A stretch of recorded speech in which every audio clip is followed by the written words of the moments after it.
लूका का सुसमाचार अध्याय 17 वचन 11 से लेकर 19 तक मैं पढ़ रही हूँ, ध्यान देकर सुनो।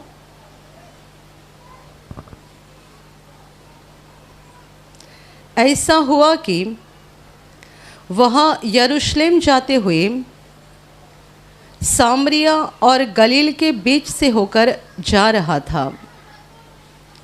किसी गांव में प्रवेश करते समय उसे 10 कोढ़ी मिले। उन्होंने दूर खड़े होकर ऊंचे शब्द से कहा, हे यीशु, हे स्वामी, हम पर दया कर। उसने उन्हें देखकर कहा, जाओ और अपने आप को याजकों को दिखाओ। और जाते ही जाते वे शुद्ध हो गए। तब उनमें से एक यह देखकर कि मैं चंगा हो गया हूँ, ऊंचे शब्द से परमेश्वर की बड़ाई करता हुआ लौटा और यीशु के पांवों पर मुँह के बल गिरकर उसका धन्यवाद करने लगा। और वह सामरी था। इस पर यीशु ने कहा, क्या 10 शुद्ध न हुए? तो फिर वे 9 कहाँ है? क्या इस परदेशी को छोड़ कोई और न निकला जो परमेश्वर की बड़ाई करता? तब उसने उससे कहा, उठकर चला जा, तेरे विश्वास ने तुझे चंगा किया है। Hallelujah, hallelujah, hallelujah, hallelujah, hallelujah, hallelujah. मेरे प्यारे भाइयों और बहनों, ऐसी एक घटना यहाँ पर हम पढ़ते हैं कि जब प्रभु यीशु एक गांव में था, तब उसे वहाँ पर 10 कोढ़ी मिले। और इन 10 कोढ़ियों ने दूर खड़े होकर ऊंचे आवाज़ में प्रभु से विनती की कि हे प्रभु, हे स्वामी, हम पर दया कर। यीशु ने उन्हें उत्तर दिया, अपने आप को जाकर याजकों को दिखाओ। ये 10 कोढ़ी गांव के बाहर एक साथ रहा करते थे, क्योंकि यहूदियों की व्यवस्था के अनुसार कोढ़ी व्यक्ति को अपने घर में और गांव में रहने की इजाज़त नहीं थी, बल्कि उसे गांव के बाहर रहना पड़ता था। ऐसे 10 कोढ़ी साथ रह रहे थे। उन्होंने दूर से यीशु को पुकारा, दूर से विनती की, और यीशु का उनको जवाब ये था कि जाकर अपने आप को याजकों को दिखाओ। और वो निकले याजक के पास जाने के लिए, और वचन कहता है कि जाते ही जाते वे शुद्ध हो गए। प्रभु के आज्ञा के अनुसार जब वे जाने के लिए निकले, तब उनका कोढ़ निकल गया, वे अच्छे हो गए। और जब उन्होंने देखा कि हम ठीक हो गए, हमारा कोढ़ निकल गया, तब उनमें से एक जन प्रभु का धन्यवाद करते हुए वापस आया, प्रभु के चरणों पे गिर पड़ा, उसका धन्यवाद करने लगा। यीशु ने देखा कि एक वापस आया है, पर वो तो अंदर जानता था कि सारे 10 जन शुद्ध हो गए हैं। और इसीलिए प्रभु यीशु ने कहा,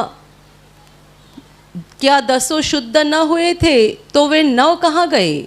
एक ही मनुष्य वहाँ धन्यवाद करने के लिए लौटा था। तो प्रभु कहता है, क्या 10 शुद्ध न हुए? तो फिर वे 9 कहाँ है? क्या इस परदेशी को छोड़ और कोई परमेश्वर की बड़ाई करने के लिए नहीं आया? जो आया था उसे यीशु परदेशी कहता है, क्योंकि लिखा गया है कि वो सामरी था, यानी यहूदी नहीं था। ये एक परदेशी ही था, वो प्रभु का धन्यवाद करने के लिए लौटा। 9 जन वापस नहीं आए। और फिर प्रभु ने उसकी ओर मुड़कर कहा, चला जा, तेरे विश्वास ने तुझे चंगा किया है। Hallelujah, hallelujah, hallelujah, hallelujah, hallelujah, hallelujah. मेरे प्यारे भाइयों और बहनों, जब प्रभु यीशु इस गांव में गया था, ये 10 कोढ़ियों ने दूर से प्रभु को पुकारा था और 10 ने प्रभु से विनती की थी। प्रभु ने अपना सामर्थ और प्रेम पूरे 10 लोगों के लिए प्रकट किया था, जाओ और अपने आप को याजकों को दिखाओ, क्योंकि उनकी व्यवस्था के अनुसार कोढ़ी व्यक्ति को चंगाई मिलने के बाद पहले याजक के पास जाकर दिखाना पड़ता था। और मंदिर में जाकर जब वो याजक को अपने आप को दिखाते और व्यवस्था में जैसा परमेश्वर को यज्ञ करने के लिए बोला था वो कर देते, उसके बाद ही उन्हें अपने गांव में और घर में जाने की इजाज़त मिलती थी। जबकि वे चंगा नहीं पाए थे तो भी प्रभु ने कहता है याजकों को जाकर दिखाओ, तब वे जान गए इसका मतलब हम याजक के पास मंदिर तक पहुँचते पहुँचते ही परमेश्वर हमारे लिए अद्भुत काम कर देगा, हम ठीक हो जाएंगे। यदि वो बोल रहा है इसका मतलब वो कुछ तो करेगा। और इसी विश्वास से वे याजक के पास जाने के लिए निकले और जाते ही जाते आधे रास्ते में वे पूरी तरह से ठीक हो गए। Hallelujah, hallelujah. अभी आगे हम पढ़ते हैं कि जब ये 10 लोगों ने देखा कि हमारा कोढ़ निकल गया, हम ठीक हो गए, तब उनमें से एक ही व्यक्ति, और वो भी परदेशी था, वो यीशु के पास आया और यीशु के चरणों पर गिर पड़कर वो परमेश्वर का धन्यवाद करने लगा। Hallelujah, hallelujah, hallelujah. शुरू में 10 लोगों ने प्रभु को पुकारा था, सबों ने विनती की थी, सबों ने कहा था प्रभु हम पर दया कर। चंगाई पाने के बाद 10 में से एक ही यीशु के पास वापस लौट आया। मेरे प्यारे भाइयों और बहनों, ये मनुष्य के अंदर की एक पापी प्रवृत्ति है कि मनुष्य परमेश्वर के पास बस कुछ पाने के लिए आता है। लोग प्रार्थना में आते हैं, उनमें से कितने लोग परमेश्वर के लिए धन्यवादी बने हैं इसलिए आते हैं, परमेश्वर पर अपना प्रेम व्यक्त करने के लिए आते हैं, और कितने लोग बस स्वार्थी उद्देश्य से आते हैं कि मेरा काम हो जाए। जो लोग स्वार्थी उद्देश्य से आते हैं उनका काम होने के बाद दोबारा वो नहीं आते हैं, ज़्यादा से ज़्यादा एक बार दो आते हैं, गवाही देते हैं, अभी ख़त्म हो गया, हमारा काम हो गया। कितने सारे लोग यीशु के पास आते हैं, हजारों, लाखों। जब यीशु धरती पर था इस्राएल देश में, हमेशा उसके पीछे लोगों की भीड़ लगी रहती थी। क्यों? लोग चंगाई पाना चाहते थे, दुष्ट आत्मा से छुटकारा पाना चाहते थे, अपने दुखों से मुक्ति पाना चाहते थे। यीशु लोगों को चंगा करता था, दुष्ट आत्मा से मुक्त करता था, अंधों की आंखें खोलता था, गूंगे को बोलने की शक्ति देता था, और बड़े बड़े अद्भुत काम लोगों के लिए वो करता था, जिसके कारण लोगों के जीवन के दुख निकल जाते थे। पर आगे जाकर उनमें से कितने सारे लोग यीशु को चिपक के रहते थे, और कितने लोग वापस अपने घर में जाकर अपनी ही स्वार्थी जिंदगी बिताया करते थे। Hallelujah, hallelujah, hallelujah. 10 कोढ़ियों ने एक साथ प्रभु को पुकारा, एक साथ प्रभु से विनती की। जब ठीक हो गए तब 9 जन प्रभु के पास वापस आए ही नहीं। इसका मतलब उनका प्रार्थना करना, उनका विनती करना, उनका रोना, उनका पुकारना, ये सब स्वार्थी था। वे बस प्रभु से चंगाई पाना चाहते थे, उनके मन में परमेश्वर के लिए कोई प्रेम नहीं था। एक मनुष्य, और वो भी परदेशी, जब उसने देखा कि मैं चंगा हो गया हूँ, उसे रहा नहीं गया, वो प्रभु के पास वापस आ गया। इसका मतलब ये है कि उसका दिल स्वार्थी नहीं था, बल्कि उसके दिल में परमेश्वर के लिए सच्चा विश्वास था और सच्चा प्रेम था। Hallelujah, hallelujah, hallelujah.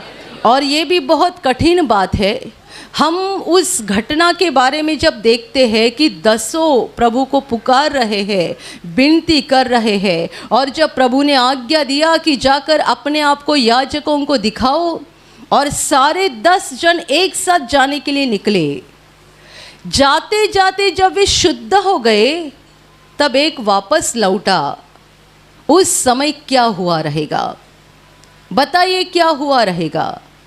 10 जन एक साथ चल रहे हैं याजक के पास जाने के लिए।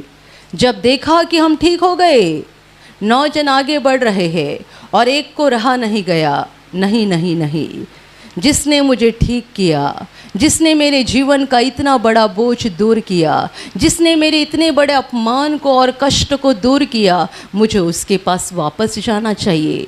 और वो उन 9 जन को छोड़कर वापस आया।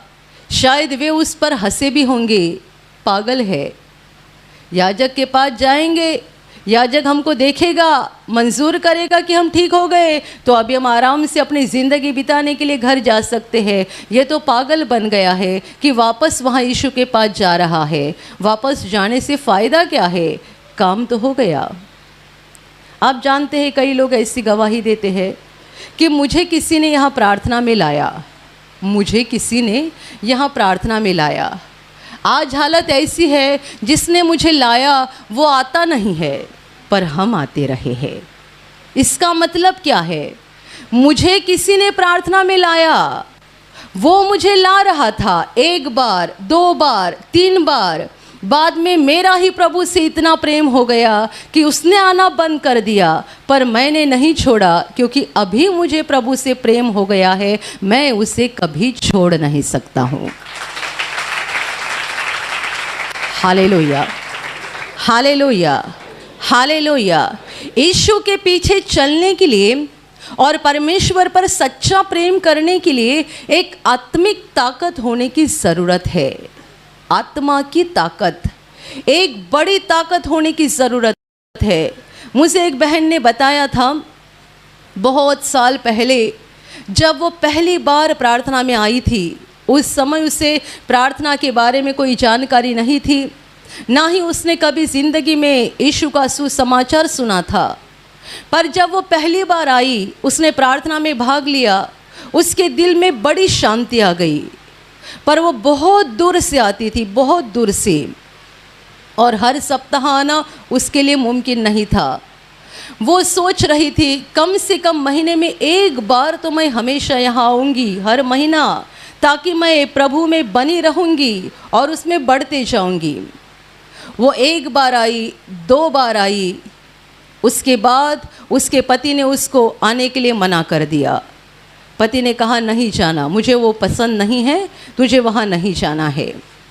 ये बहन घर में रो रो के प्रभु के पास प्रार्थना करते रही। कई दिन बीतते गए, कई महीने बीतते गए, पर उसके आत्मा में प्रभु के लिए जो तरस थी वो बुझ नहीं रही थी। प्रभु के लिए जो प्रेम भाव था वो कम नहीं हो रहा था। वो रोते जा रही थी और प्रार्थना कर रही थी। कई महीना बीतते गए और कई महीनों के बाद हर बार वो पति से पूछती थी और पति बोलता था मैंने 1 बार ना बोल दिया है ना, वापस नहीं पूछना। चलते रहा ऐसा।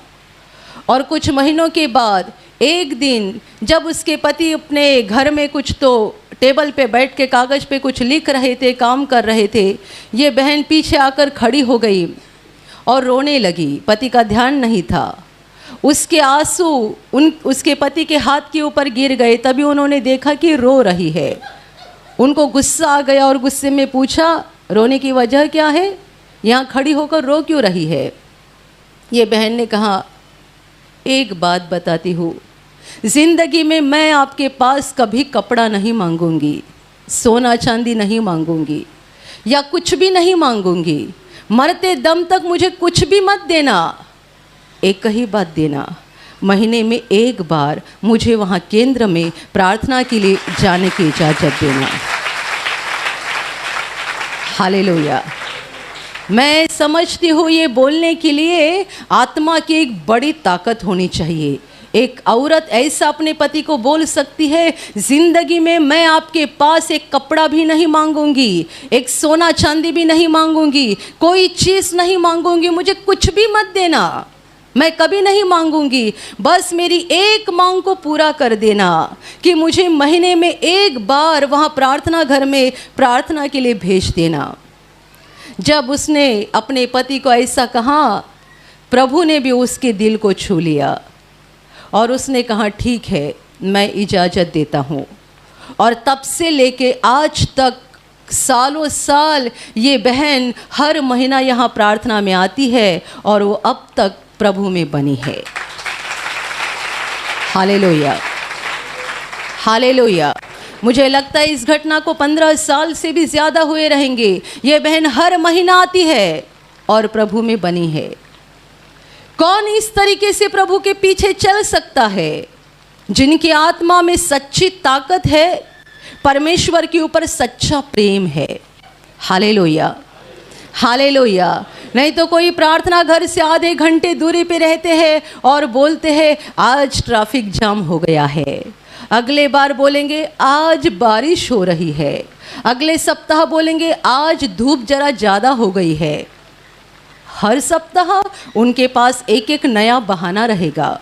ब्रदर हमेशा बोलते थे शैतान के पास बहाने की एक बड़ी फैक्ट्री है, इतनी बड़ी फैक्ट्री कि उसमें का बहाना ख़त्म ही नहीं होता। हर बार वो आपको नया बहाना निकाल कर दिखाता है। जैसे कंपनी नया नया प्रोडक्ट निकालते हैं ना, वैसा शैतान अपने फैक्ट्री से एक नया नया बहाना निकाल कर हमारे सामने पेश करता है। और जिसके दिल में एक बड़ी ताकत है और प्रभु पे सच्चा प्रेम है, वो 4-4 घंटे का सफ़र करके भी प्रार्थना घर में पहुंचते, चाहे बारिश हो या धूप हो या ट्रैफिक जाम हो, उन्हें किसी की कोई परवाह नहीं है। उन्हें बस इतना ही मालूम है हमारे प्रभु से हमें जुड़े रहना है, उस पर प्रेम करना है और उसमें अंत तक बने रहना है। हालेलुया, हालेलुया, हालेलुया, हाले